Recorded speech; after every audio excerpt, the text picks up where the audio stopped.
কংগ্ৰেছ দলত বিদ্ৰোহৰ অগ্নি খুদ চাহ জনজাতীয় কংগ্ৰেছ দলৰ লোকেই গো বেক ধ্বনি দিলে বৰ্তমানৰ বিধায়িকা ৰজলিনা তিৰ্কীক। হয়, এই দৃশ্য সৰুপথাৰ সমষ্টিৰ অন্তৰ্গত মৰঙী মৌজাৰ নাহৰবাৰী চাহ বাগিচাৰ। চাহ জনজাতিক প্ৰতিনিধিত্ব কৰি কংগ্ৰেছ দলৰ পৰা বিধায়িকা ৰজলিনা তিৰ্কীৰ বিৰুদ্ধে এতিয়া ক্ষোভ এইসকল চাহ জনজাতীয় লোকৰ।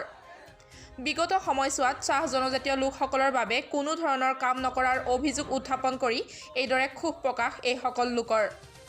আজি নাহৰবাৰী চাহ বাগিচাত কেইবাখনো চাহ বাগিচাৰ লোক একেলগ হৈ এনেদৰে ৰজলিনা তিৰ্কীক গো বেক ধ্বনি দি কংগ্ৰেছৰ এইসকল লোকে নতুন মুখ বিচাৰে। আমি নাহৰবাৰী চাহ বাগিচাৰ বাসিন্দা। আপোনাৰ গোটেইখিনি আমাৰ চাহ জনজাতিৰ মানুহে আছে আৰু আমি বিচাৰোঁ মানে যিখিনি আমাৰ আগত ভাবিছিলোঁ যে তেওঁ চাহ জনগোষ্ঠীৰে আমাৰ বিধায়ক, ভাবিছিলোঁ গোটেইখিনি আমাৰ কাম কাজ কৰিব, কিন্তু তেওঁ সিমানখিনি আমাক কৰি দিয়া নাই। তো সেইটো কাৰণে আমি এইবাৰ আমাৰ চাহ জনগোষ্ঠীৰ এজন বিধায়ক আমি মানে বাচিছোঁ, তা নতুন বিচাৰিছোঁ। তাৰ অলৰেডি আমি চিলেক্ট কৰিছোঁ এজনক, নাম নকওঁ এতিয়া। তেওঁক আমি এইবাৰ আমাৰ বিধায়ক ৰূপে আমি আমাৰ সৰুপথাৰ সমষ্টিটোক বিচাৰিছোঁ। মানে আপোনালোকে অলপ নতুনত্ব বিচাৰে নেকি? হয় হয়, তো সেইটোৱে আমাৰ, আৰু বেলেগ একোতো তেনেকুৱা নাই। আমি মুঠতে আমাৰ সৰুপথাৰ সমষ্টিত আমাৰ চাহ জনগোষ্ঠীৰ বিধায়কজন বেলেগ লাগে। তাৰমানে আপোনালোকে এইটো ক'ব বিচাৰে ৰজলিনা তিৰ্কীয়ে একো নকৰিলে, আমাক একো নকৰিলে, আমাক লাগে, আমাক সেইটো কাৰণে পৰিৱৰ্তন লাগে, বেলেগ নহয়। তেওঁ কৰি আছিলে ঠিকে আছে, ঠিক, কিন্তু আমি এতিয়া নতুনত্ব বিচাৰিছোঁ যাতে আমাৰ তলৰ চামৰখিনিৰ কাৰণে ভাল হওক।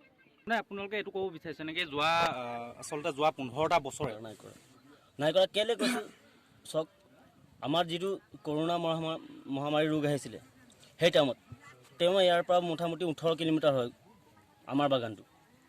একবাৰ তেওঁ আহিব পাৰিলে হয়, কিন্তু এবাৰো অহা নাই। সেইটো বাদ দিয়ক, তেওঁ নাহিলে ঠিক আছে, তাৰ পৰা ফোন কৰি কিবা এটা সাহাৰ্য আমাৰ বাগান মানুহখিনিক দিব লাগিছিলে। কাৰণ 3 মাহ কোনো মানুহ একো কাম বন নকৰাকৈ দিনে ৰাতি মানে ভোকে কাহে থাকিব লগা হৈছিলে। সেই টাইমত তেওঁ একবাৰ হ'লেও আমাৰ বাগানীয়া মানুহখিনিক চাব লাগিছিলে। কাৰণ তেওঁ জিকিছে অকল বাগানীয়া মানুহৰ কাৰণে, অকল চাহ জনগোষ্ঠীৰ কাৰণে। তেওঁ চাব লাগিছিলে এবাৰ হ'লেও, একবাৰ হ'লেও আহি পেলাই চাইছিলে, নাই চোৱা ন। এই ইলেকশ্যনৰ টাইমতে অহা, তাৰপাছত নাই যে মানুহখিনি কেনেকৈ আছে কেনেকৈ নাই একবাৰ সোধ পোছ লওঁ।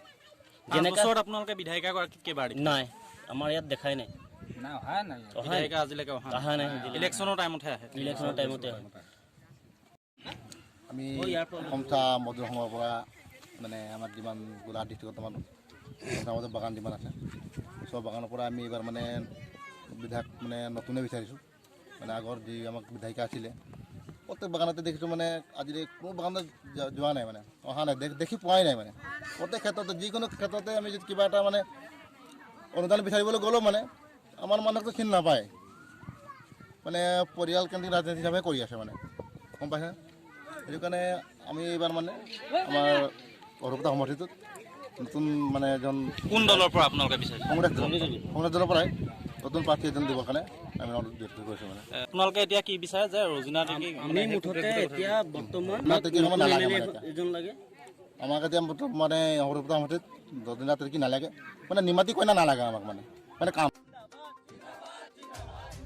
নুমলীগড়ৰ পৰা জানমণি দত্তৰ ৰিপৰ্ট, দৈনিক টাইম।